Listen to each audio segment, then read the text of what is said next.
Hi hello నమస్తే friends, welcome back to SS kitchen. నేను మీ సౌజన్య. ఈరోజు నేను మీకు మన ఇంట్లో పెట్టే దద్దోజన ఫ్లేవర్ ఎలా అయితే ఉంటుందో సేమ్ అదే ఫ్లేవర్ వచ్చేలా ఇంట్లోనే ఎలా చేసుకోవాలో ఈరోజు నేను మీకు చేసి చూపించబోతున్నాను. మనకి ఎప్పుడైనా హెల్త్ బాగోలేనప్పుడు ఎక్కువ స్పైసీ ఏం తినలేమండి. కాబట్టి ఈ రెసిపీని ఒకసారి ట్రై చేసి చూడండి. మీకు చాలా టేస్ట్గాను ఉంటుంది, హాయిగాను ఉంటుంది. ఇప్పుడు లేట్ చేయకుండా ప్రాసెస్లోకి వెళ్ళిపోదాం. ఒక గిన్నె తీసుకుని అందులోకి బాయిల్ చేసిన 1 కప్పు రైస్ని ఇలా చల్లార్చుకుని తీసుకోవాలి.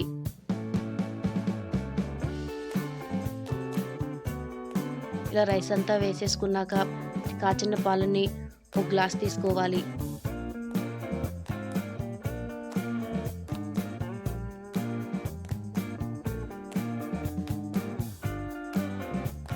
ఇలా ఒక గ్లాసు పాలు పోసుకున్నాక ఒక కప్పు పెరుగు వేసుకుని కలుపుకొని నైట్ అంతా తోడుపెట్టుకోండి.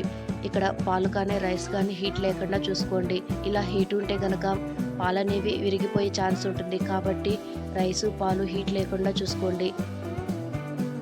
ఇలా పెరుగంతా వేసేసుకుని కలుపుకొని నైట్ అంతా తోడుపెట్టుకోండి. ఇలా తోడుపెట్టుకోవటం వల్ల మనకి దద్దోజనం అనేది చాలా టేస్ట్గా ఉంటుంది.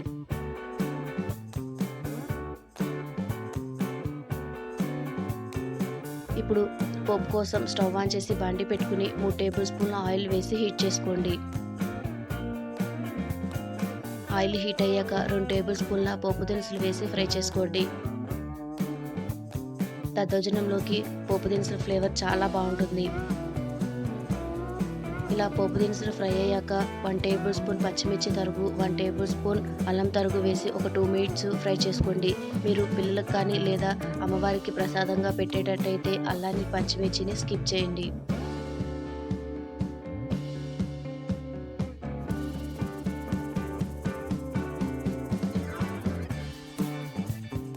ఇలా ఒక 2 మినిట్స్ ఫ్రై చేసుకున్నాక కొన్ని జీడిపప్పు, 1 టేబుల్ స్పూన్ మిరియాలు వేసి ఒక 2 మినిట్స్ ఫ్రై చేయండి. ఇలా మిరియాలు వేయటం వల్ల మనకి గుళ్ళో పెట్టే దద్దోజనం ఫ్లేవరే వస్తుంది.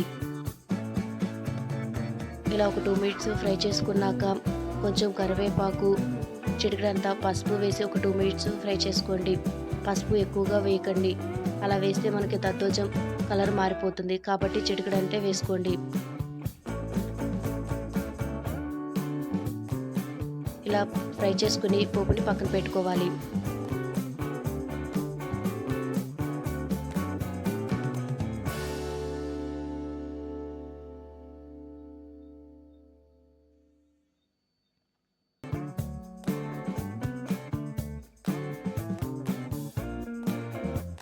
ఇప్పుడు మనం నైట్ అంతా తోడపెట్టుకున్న రైస్లోకి ఇంకో ఎక్స్ట్రా ఒక కప్పు పెరుగు వేసుకుని కలుపుకోవాలి.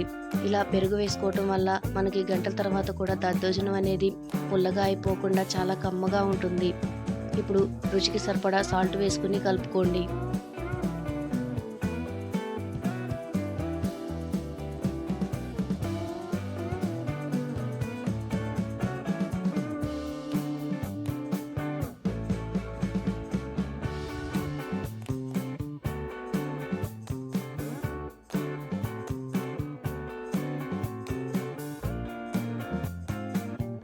ఇలా కలుపుకున్నాక కొంచెం కొత్తిమీర, ఒక కప్పు దానిమ్మ గింజలు వేసుకుని మనం ముందుగా ఫ్రై చేసుకున్న పోపు దినుసులు వేసుకుని కలుపుకోవాలి.